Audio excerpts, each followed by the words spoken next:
اپنے ایمان کی آب یاری کرے، اپنے ایمان کی آب یاری کرے، دل پہ اللہ کا خوف طاری کرے۔ یا رب لک الحمد کما ینبغی لجلال وجہک وعظیم سلطانک،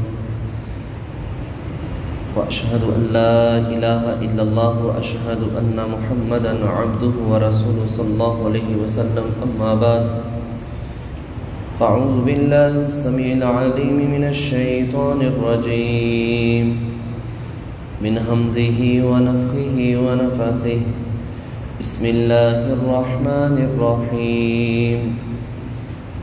کل کے سبق کے اندر اللہ رب العالمین نے اہل کتاب کو مخاطب کرتے ہوئے کہا تھا کہ نبی صلی اللہ علیہ وسلم اہل کتاب کو کہہ دیجئے کہ کیوں تم کفر کرتے ہو اللہ کی آیات کے ساتھ، واللہ شہید علی اللہ، گواہ ہے جو تم اعمال کرتے ہو۔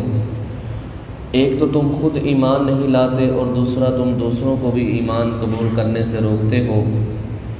اللہ تمہارے کسی عمل سے غافل نہیں ہے۔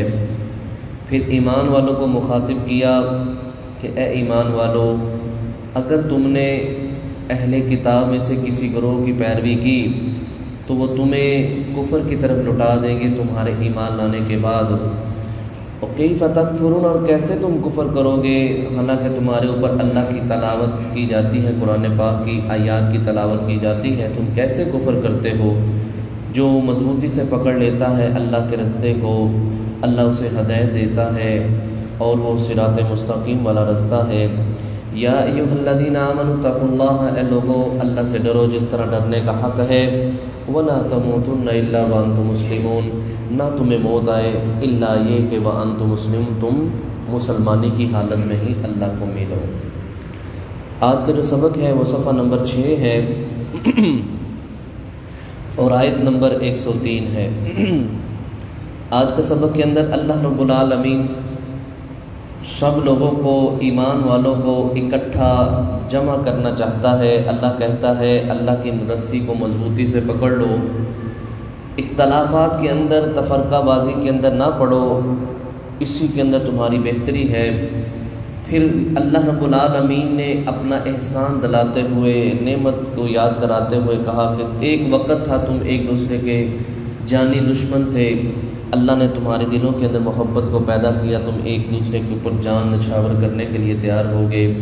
اور پھر دعوت امر بالمعروف اور نہی عن المنکر کے متعلق بھی میرا رب بات کرے گا۔ پھر قیامت کے لحاظ سے بعض لوگوں کے چہرے سفید ہوں گے، بعض کے سیاہ ہوں گے، اس حوالے سے مزید بات سبق کے اندر ہوگی۔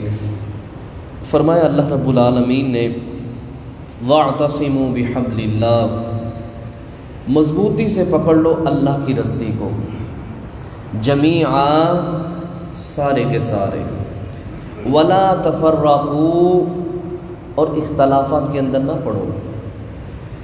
زید رضی اللہ تعالیٰ عنہ بیان کرتے ہیں نبی مکرم صلی اللہ علیہ وسلم نے ہمیں خم نامی جگہ پر خطبہ ارشاد فرمایا، ہمیں سمجھانے کے لیے خطبہ دیا، تو اس میں فرمایا لوگوں میں تمہارے اندر 2 چیزیں چھوڑ کے جا رہا ہوں، ان کو مضبوطی سے تھام لینا، تم کبھی گمراہ نہیں ہوگے۔ اس میں سے ایک فرمایا کتاب اللہ ہے، اللہ کی کتاب ہے، یہ اللہ کی رسی ہے، اس کو مضبوطی سے تھام لینا، جو بندہ اس کو مضبوطی سے تھام لے گا وہ کبھی گمراہ نہیں ہوگا۔ اور دوسرا میں تمہارے اندر، تمہارے اپنے پیچھے اہل بیت کو چھوڑ کے جانے لگا ہوں، اہل بیت کے ساتھ اچھا رویہ اختیار کرنا، ان کی عزت اور ان کا احترام کرنا، جس طرح تم میرا احترام کرتے ہو ان کی بھی اسی طرح عزت اور احترام کرنا، میرے ساتھ ان کی نسبت ہے۔ فرمایا ان 2 چیزوں کو تم اپنا لو گے تو تم کبھی گمراہ نہیں ہوگے۔ یہاں ایک اور بات یاد رکھیے، کتاب اللہ سے مراد صرف اللہ کی کتاب نہیں ہے بلکہ احادیث رسول صلی اللہ علیہ وسلم بھی ہے، یعنی نبی علیہ السلام اپنی مرضی سے کوئی بھی بات نہیں کہہ پاتے۔ اس کی دلیل ایک واقعہ آتا ہے، نبی علیہ السلام کے پاس ایک بندہ آیا، آ کے کہنے لگا اللہ کے نبی صلی اللہ علیہ وسلم، میں آپ کو اللہ کا واسطہ دے کے کہتا ہوں، آپ نے ہمارے درمیان کتاب اللہ کے مطابق فیصلہ کرنا ہے۔ نبی علیہ السلام نے فرمایا ٹھیک ہے، میں بالکل کتاب اللہ کے مطابق فیصلہ کروں۔ دوسرا فریق کھڑا ہوا، دوسرا بھی کہنے لگا، وہ اس سے زیادہ سمجھدار تھا، کہنے لگا اللہ کے نبی صلی اللہ علیہ وسلم میں بھی یہی کہتا ہوں، آپ ہمارے درمیان کتاب اللہ کے مطابق فیصلہ کیجئے گا۔ نبی صلی اللہ علیہ وسلم ٹھیک ہے، میں کتاب اللہ کے مطابق ہی فیصلہ کروں۔ اب جس نے بعد میں کہا تھا نا، وہ سمجھدار آدمی کھڑا ہوا، کہنے لگا اللہ کے نبی صلی اللہ علیہ وسلم میرا بیٹا اس کے گھر میں مزدوری کر رہا تھا، مزدوری کرنے کے دوران اس کی عورت سے اس نے بدکاری کر لی ہے، میں نے 100 بکریاں بھی دی ہیں، ایک غلام بھی دیا ہے، اس کا جو گناہ ہے کفارہ ہے اس کو ادا کرنے کے لحاظ سے شاید اس کے ساتھ میرے بیٹے کے ذمے جو گناہ ہے وہ ختم ہو جائے گا۔ تو بعد میں جب مجھے لوگ ملے، میں نے ان سے بات کی تو انہوں نے مجھے بتلایا تو نے یہ کام کون سا کیا ہے، تیرے بیٹے کے اوپر تو حد لگے گی، اس کو کوڑے لگائے جائیں گے اور اس کی بیوی کو سنسار کیا جائے گا۔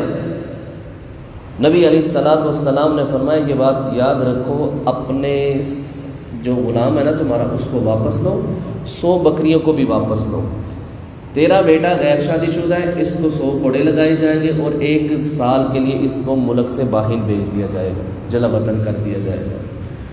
اے انیس، تم نے صبح جانا ہے، اس کی عورت سے پوچھنا ہے، اگر وہ عورت اقرار کر لیتی ہے، دیکھیں دین کیسا ہے، فرمایا اگر وہ اقرار کرتی ہے تو پھر سزا نافذ ہوگی، ایسے ہی سزا نافذ نہیں ہوگی۔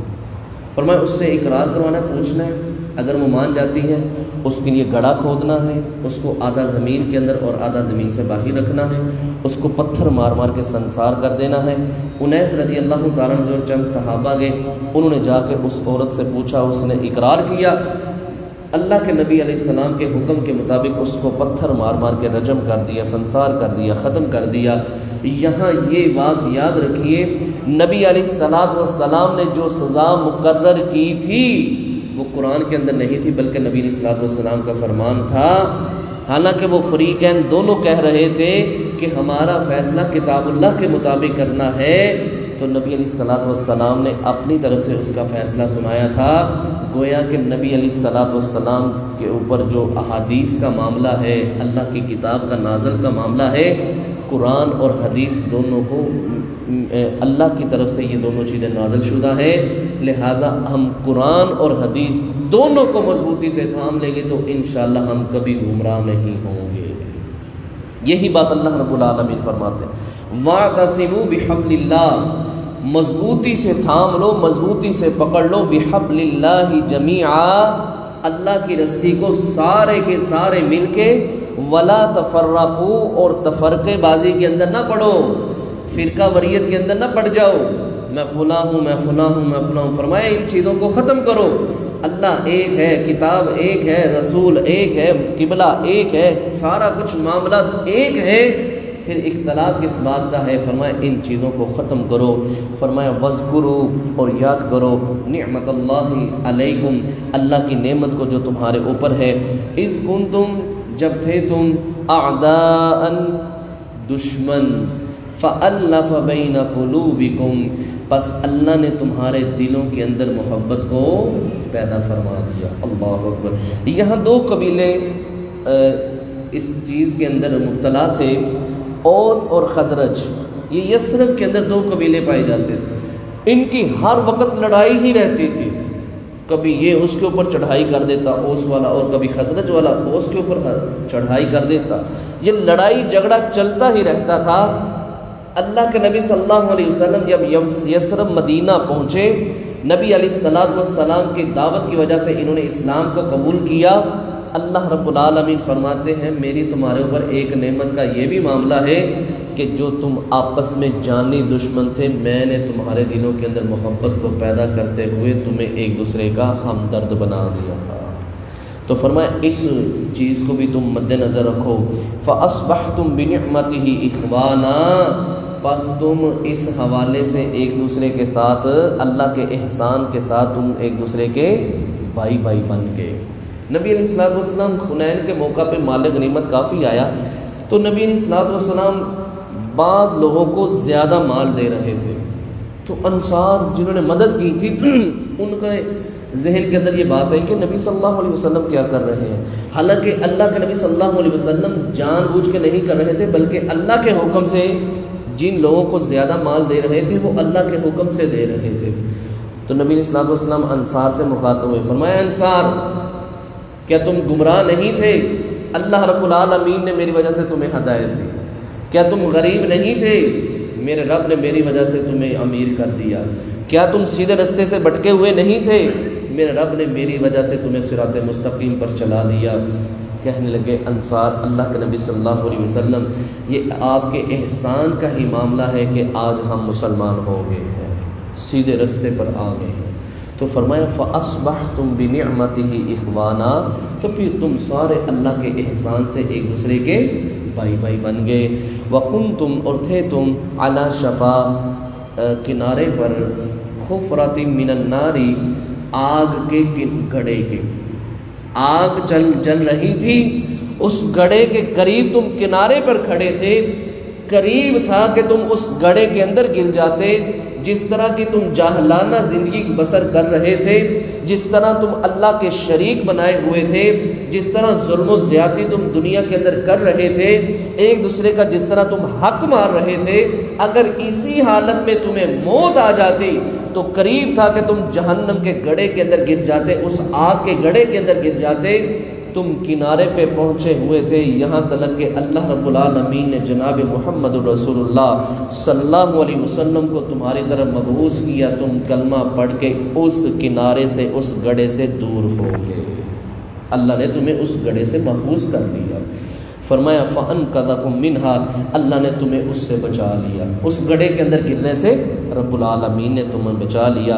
كَذَلِكَ، اسی طرح، يُبَيِّنُ اللَّهُ، بیان کرتا ہے اللہ، لَكُمْ، تمہارے لیے، آیاتہ، اپنی آیات، لَعَلَّكُمْ تَهْتَدُونَ، تاکہ تم ہدایت پا جاؤ، فلاح پا جاؤ، کامیابی حاصل کر لو، راہ ہدایت کو اپنا لو۔ جنت میں وہی جائے گا جو راہ ہدایت کو پا لے گا انشاءاللہ۔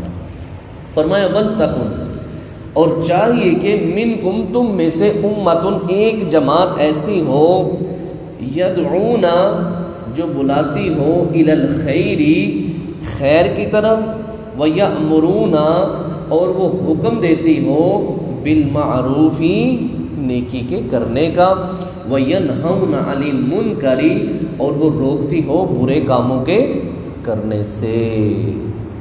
نبی مکرم صلی اللہ علیہ وسلم نے فرمایا جس کے بس کے اندر یعنی وسعت ہے، طاقت ہے، اگر کوئی کسی برائی کو اپنے ہاتھ سے روک سکتا ہے، اس کو چاہیے اپنے ہاتھ سے روکے۔ اگر اتنی طاقت نہیں تو کم از کم اپنی زبان سے اس برائی کو روکے۔ اگر اپنی برائی سے روکنے کی بھی طاقت نہیں رکھتا تو کم از کم اپنے دل سے اس کو برا جانے۔ ذالک اضعف الایمان، فرمایا یہ اس کا کمزور سے کمزور ترین ایمان ہے۔ اگر ہم دل سے بھی برا نہیں نہ جانتا تو ہمیں اپنے ایمان کے متعلق سوچنا چاہیے۔ اور دوسری حدیث، نبی علیہ الصلوۃ والسلام نے فرمایا لوگوں یہ بات یاد رکھو، تم ضرور بھی ضرور نیکی کا حکم دو گے اور برائی سے لوگوں کو روکو گے۔ اگر تم نے اس کام کو چھوڑ دیا تو پھر یہ بات یاد رکھو اللہ کی طرف سے عذاب آئے گا۔ تم پھر اللہ سے دعائیں کرو گے تو اللہ تمہاری دعاؤں کو قبول نہیں کرے گا۔ آج حقیقت بات ہے اس معاملے میں ہم بہت ہی پیچھے ہیں۔ ہم کہتے ہیں میں تو ٹھیک ہوں نا، میری تو نمازیں ٹھیک ہے نا، میں تو مسجد کا رخ کرتا ہوں نا، کوئی پڑھے نہ پڑھے، جو جدھر لگا ہوا ہے لگا رہے۔ کبھی ہم نے کوشش کی کہ یہ میرا دوست ہے میں اس کو نمازی بنا دوں، یہ میرا گھر والا بھائی ہے اس کو میں اپنے ساتھ لے کے جاؤں اس کو نمازی بنا دوں، یہ میرا عزیز و اقربا رشتہ دار ہے میں اس کو ساتھ لے کے نمازی بنا دوں۔ دنیا کے اندر تو ہم اکٹھے رہتے ہیں، دنیا کے اندر ہم اکٹھے کھاتے پیتے ہیں، کل قیامت والے دن بھی اگر ہم چاہتے ہیں کہ جنت کے اندر ہم اکٹھے ہوں تو اپنے ساتھی کو بھی ساتھ لے کے انشاءاللہ کل قیامت والے دن اللہ وہاں بھی اکٹھے فرما دے گا۔ اور یہاں یہ بھی بات یاد رکھیے، جب اللہ کی طرف سے عذاب آتا ہے، جب اللہ کی پکڑ آتی ہے، جب اللہ ناراض ہوتا ہے تو یہ مت خیال کیجئے کہ اللہ رب العالمین صرف چند لوگوں کے اوپر یہ آزمائش کو بھیجتا ہے۔ نبی علیہ الصلوۃ والسلام نے ایک واقعہ نقل کیا ہے، نعمان بن بشیر رضی اللہ تعالیٰ عنہ بیان کرتے ہیں، فرماتے ہیں نبی علیہ الصلوۃ والسلام نے ایک مثال دے کے سمجھایا امر بالمعروف اور نہی عن المنکر کی۔ فرمایا ایک کشتی ہے، بحری جہاز ہے، اس کی منزل پہ بھی لوگ مسافر سوار ہوتے ہیں اور نیچے بھی سوار ہوتے ہیں۔ کوڑا اندازی کی گئی، کچھ نیچے سوار ہو گئے کچھ اوپر سوار ہو گئے۔ اب نیچے والوں کو جب پانی چاہیے تو یہ اوپر والی منزل پہ جاتے اور وہاں سے پانی لے کے نیچے آتے۔ استعمال کرتے۔ اب نیچے والوں نے سوچا لگتا ہے ہماری وجہ سے اوپر والے پریشان ہوتے ہیں، کیوں نہ ہم کشتی کے نیچے سے ایک سائڈ سے ہم سوراخ کر لیتے ہیں، جتنا پانی ہمیں چاہیے ہوگا ہم لے لیتے ہیں اور بند کر دیں گے۔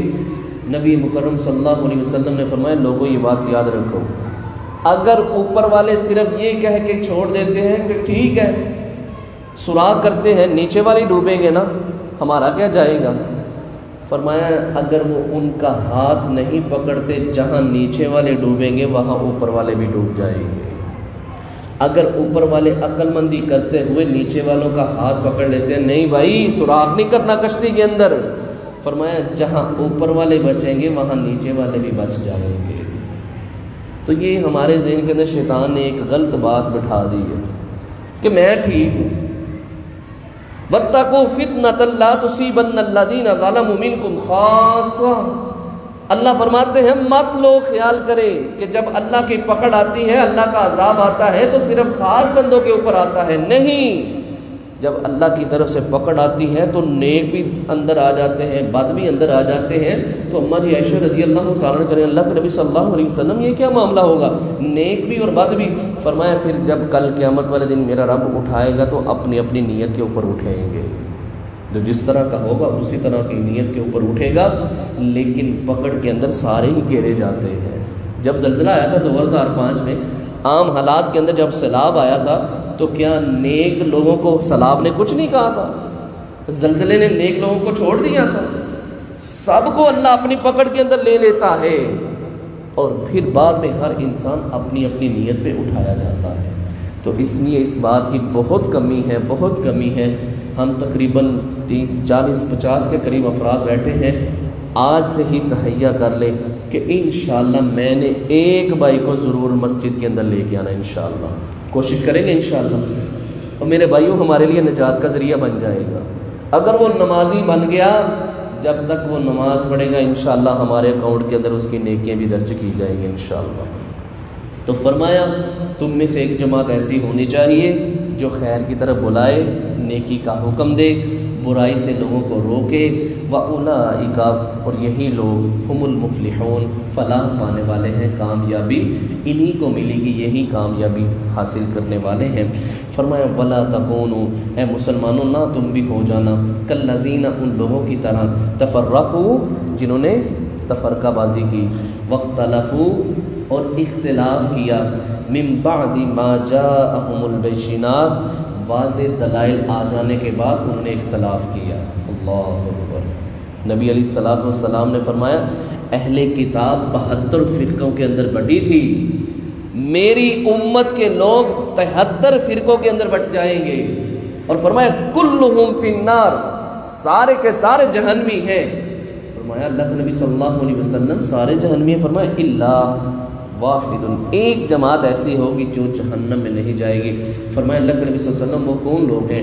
فرمایا جو میرے اور میرے صحابہ کے راستے پر ہوں گے، مجھے اور میرے صحابہ کو ماننے والے ہوں گے۔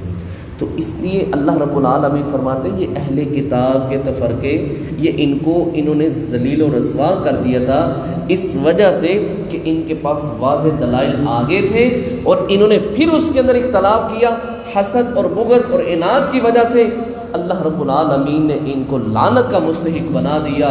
فرمایا تم بھی مسلمانوں کبھی ایسے نہ ہو جانا۔ آج واضح دلائل قرآن پاک کی حیثیت سے موجود ہیں، احادیث کی روح سے ہم تک پہنچے ہیں، لیکن کچھ لوگ اپنی ضد پر اڑے ہوئے ہیں اس حوالے سے کہ ان کی روزگاری کا معاملہ ہے، ان کے منصب کا معاملہ ہے، ان کی جگہ کا معاملہ ہے۔ من بعد ما جاءہم البینات، پتہ سب کچھ ہے لیکن جان بوجھ کے یہ سب کچھ کر رہے ہیں۔ فرمایا یہ مسلمانوں تمہارا رویہ نہیں، یہ تو اہل کتاب کا رویہ تھا۔ فرمایا وَأُولَئِكَ یہی وہ لوگ ہیں لہم ان کے لیے عذاب عظیم، اللہ نے بہت بڑا عذاب تیار کر رکھا ہے۔ یہ جو اختلاف کرتے ہیں ان کا معاملہ کل قیامت والے دن کیا ہوگا؟ اللہ خود ہی اس کی سزا بیان کر رہے ہیں۔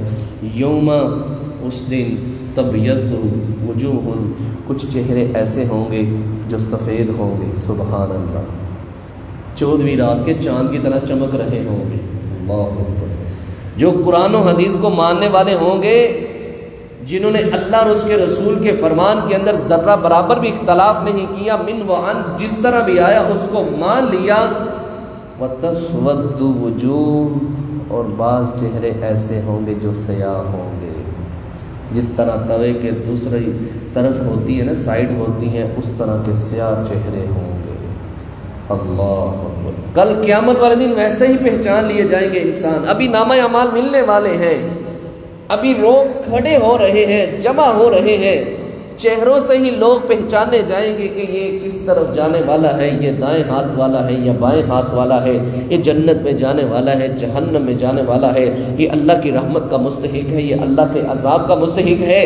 فرمایا یوم تبیض وجوہ وتسود وجوہ، اس دن کچھ چہرے تر و تازہ ہوں گے، سفید ہوں گے، وتسود وجوہ اور کچھ چہرے سیاہ ہوں گے۔ فاما الذین اسودت، پس جو چہرے سیاہ ہوں گے، وجوہہم ان کے چہرے، ان سے کہا جائے گا، فرشتے ان سے کہیں گے حضرت صاحب کیا معاملہ ہے، چہرے پہ کوئی رونق ہی نہیں ہے، سفیدی کہاں گئی؟ دنیا کے اندر آپ بڑے خوبصورت تھے، کدھر گئی آپ کی جوانی، کدھر گئی آپ کی خوبصورتی؟ اکفرتم بعد ایمانکم، لگتا ہے آپ نے کفر کیا ہے، بعد ایمانکم، ایمان کو بھول کرنے کے بعد لگتا ہے دین کے اندر اختلاف کیا تھا، اللہ کی کتاب کے اندر آپ نے اختلاف کیا تھا، احادیث رسول صلی اللہ علیہ وسلم کے اندر اختلاف کیا تھا، فذوقوا العذاب، پس اب عذاب کا مزہ چکھو، بما کنتم تکفرون، جو تم دنیا کے اندر حکموں کی نافرمانی کرتے رہے تھے، انکار کرتے رہے تھے، آج اس کا مزہ جہنم کی صورت میں چکھو۔ اللہ اکبر۔ چہرے سیاہ ہوں گے، فرشتے ڈانٹنا شروع کر دیں گے، چلو ادھر ایسے کرو، اللہ رب العالمین کا تو روب ہوگا ہی ہوگا، اللہ کے فرشتے بھی ایسے لوگوں کو ڈانٹیں گے، چلو اب عذاب چکھو، اللہ کے عذاب کا، جہنم کا عذاب چکھو۔ دنیا کے اندر تمہیں کس نے کہا تھا اختلاف کرو؟ کتاب اللہ کے اندر کوئی اختلاف نہیں تھا، احادیث رسول کے اندر کوئی اختلاف نہیں تھا، تم نے کیوں انکار کیا اللہ کے حکموں کا، نبی علیہ السلام کے فرامین کا؟ فرمایا وَأَمَّا الَّذِينَ ابْيَضَّتْ، بس وہ لوگ جن کے چہرے وجوہہم سفید ہوں گے، ففی رحمت اللہ، سبحان اللہ، وہ اللہ کی رحمت کے نیچے ہوں گے۔ اللہ، ان کو کوئی غم نہیں ہوگا۔ الا ان اولیاء اللہ لا خوف علیہم ولا هم يحزنون، اللہ کے جو دوست بن جاتے ہیں، اللہ کے جو قرب حاصل کر لیتے ہیں، اللہ کے جو قریبی بن جاتے ہیں، جو اللہ والے بن جاتے ہیں، اللہ فرماتے ہیں لا خوف علیہم ولا هم يحزنون، ان کے اوپر نہ کوئی خوف ہوگا نہ وہ غمگین ہوں گے۔ یہاں بھی اللہ یہی کہتا ہے ففی رحمت اللہ، ایسے خوش نصیب لوگ اللہ کی رحمت کے نیچے ہوں گے، اللہ کی رحمت کے مستحق ہوں گے۔ اللہ سے دعا کیجیے اللہ ہمیں بھی اپنی رحمت کا مستحق بنا دے۔ کل قیامت والے دن اللہ کی رحمت کے بغیر کوئی انسان جنت میں نہیں جائے گا۔ فرمایا اللہ کے نبی صلی اللہ علیہ وسلم، آپ بھی فرمایا میں محمد صلی اللہ علیہ وسلم بھی اللہ کی رحمت کے بغیر جنت میں داخل نہیں ہوں گا۔ اللہ ہم سب کو اپنی رحمت کا مستحق بنا دے۔ فرمایا ہم فیہا خالدون، اوپر والے بھی نیچے والے بھی، اوپر جہنمیوں کا تذکرہ ہوا ہے، نیچے اہل جنت کا۔ فرمایا ہم فیہا خالدون، یہ لوگ ہمیشہ ہمیشہ اپنے اپنے ٹھکانے پر رہیں گے، جنتی جنت میں، جہنمی جہنم میں چلے جائیں گے۔ اللہ رب العالمین مینڈے کی صورت میں، ایک چھوٹے بکرے کی صورت میں ایک جانور کو لے کے آئے گا، اللہ کے حکم سے فرشتے لے کے آئیں گے، اہل جنت اور جہنم کے درمیان ایک جگہ ہوگی، وہاں اللہ رب العالمین اس کو لائیں گے، اپنے ہاتھ سے اس کو ذبح کر دیں گے۔ یہ نظر تو ویسے جانور ہی آ رہا ہوگا، لیکن یہ حقیقت میں انسان کے اوپر مسلط ہونے والی موت ہوگی۔ آج اللہ رب العالمین اپنے ہاتھ سے موت کو بھی موت دے دیں گے۔ جو جنت میں ہوں گے وہ بھی ہمیشہ زندہ رہیں گے، جو جہنم میں ہوں گے وہ بھی ہمیشہ زندہ رہیں گے۔ نہ جنتی جنت سے نکالے جائیں گے، نہ جہنمی جہنم سے نکالے جائیں گے۔ جب موت کو ہی موت آ جائے گی، کوئی بھی اس وقت کسی کو بھی موت نہیں آئے گی۔ اللہ فرماتے ہیں ہم فیہا خالدون، یہ لوگ ہمیشہ ہمیشہ اپنے اپنے ٹھکانوں پر رہیں گے۔ نبی صلی اللہ علیہ وسلم تلک آیات اللہ، یہ اللہ کی آیات ہیں، نتلوها علیک بالحق، ہم اس کی تلاوت کرتے ہیں آپ کے اوپر، بالحق، حق کے ساتھ. یہ سچی باتیں ہیں. نبی صلی اللہ علیہ وسلم آپ نے پریشان نہیں ہونا، یہ سب کچھ ہو کے رہے گا. چہرے سفید بھی ہوں گے، چہرے سیاہ بھی ہوں گے. اختلاف کرنے والوں کا یہی معاملہ ہوگا، انکار کرنے والے، کفر کرنے والے، ان کا یہی حشر ہوگا. وَوَاللَّهُ، اور نہیں ہے اللہ، یرید، ارادہ رکھتا، ظلم کرنے کا، للعالمین، جہان والوں کے اوپر. اللہ نے ظلم کو حرام کیا ہے. اللہ کس طرح کسی کے اوپر ظلم اور زیادتی کرے گا؟ فرمائے اللہ نہیں ظلم کرتا. وَلَٰكِن كَانُوا أَنفُسَهُمْ يَظْلِمُونَ. اللہ پہلی قوموں کا تذکرہ کرتے ہوئے دوسرے مقام پہ ان سب کی تباہی اور بربادی کو بیان کرتے ہوئے اللہ آخر میں کہتا ہے شاید کسی کے ذہن کے اندر یہ بات آئے کہ اللہ نے ان کے اوپر ظلم کیا ہے. فرمایا وما کان اللہ لیظلمہم ولکن کانوا انفسہم یظلمون. اللہ نے ان کے اوپر ظلم نہیں کیا بلکہ یہی اپنی جانوں پر ظلم کرنے والے تھے. یہاں بھی اللہ کہتا ہے وما اللہ یرید ظلما للعالمین. اللہ رب العالمین کسی ایک انسان کے اوپر بھی ظلم نہیں کرے گا. آخری بات وللہ، اور اللہ ہی کے لیے ہے، ما فی السماوات، جو کچھ آسمانوں میں ہے، وما فی الارض، اور جو کچھ زمین میں. اللہ ہی وارث ہے، اللہ ہی مالک ہے، اللہ ہی خالق ہے، سارے اسی کے قبضہ قدرت کے اندر ہے. وَإِلَى اللَّهِ، اور یہ بات یاد رکھو اللہ ہی کی طرف ترجع الامور، سارے امور معاملات اللہ ہی کی طرف لوٹائے جانے ہیں. تو جب اللہ کی طرف لوٹ کے جانا ہے، اللہ نے ہم سے سوال کرنے ہیں، حساب ہونا ہے، تو فرمائے اچھی زندگی گزار کے جاؤ. اللہ کی کتاب کے اندر کوئی اختلاف نہ پاؤ، نہ ہی اختلاف کے اندر پڑ جاؤ. فرمایا نبی علیہ الصلوۃ والسلام نے لوگوں اختلاف سے بچنا، کیونکہ جو پہلی امتیں ہلاک ہوئی ہیں وہ اختلاف کرنے کی وجہ سے ہلاک ہوئی ہے. لیکن آج ہماری امت کے اندر بھی کافی اختلاف پایا جاتا ہے. اللہ سے دعا کیجیے اللہ ہم سب کو یکجا کر دے، اللہ ہمارے اندر اختلافات کو ختم فرما دے، اللہ ہم سب کو ایک امت بنا دے، مسلمان بنا دے. جس طرح ہم ایک کلمہ پڑھنے والے ہیں اسی طرح اللہ ہم سب کو ایک بنا دے. آمین. اللہ سے دعا ہے رب العالمین ہم سب کو کل قیامت والے دن اپنی رحمت کے ساتھ جس طرح ہم مسجد کے اندر جمع ہیں، اللہ اپنی جنت میں بھی ہمیں اسی طرح اپنی رحمت سے جمع فرما دے. آمین. سبحانک اللہم وبحمدک، اشہد ان لا الہ الا انت، استغفرک واتوب الیک.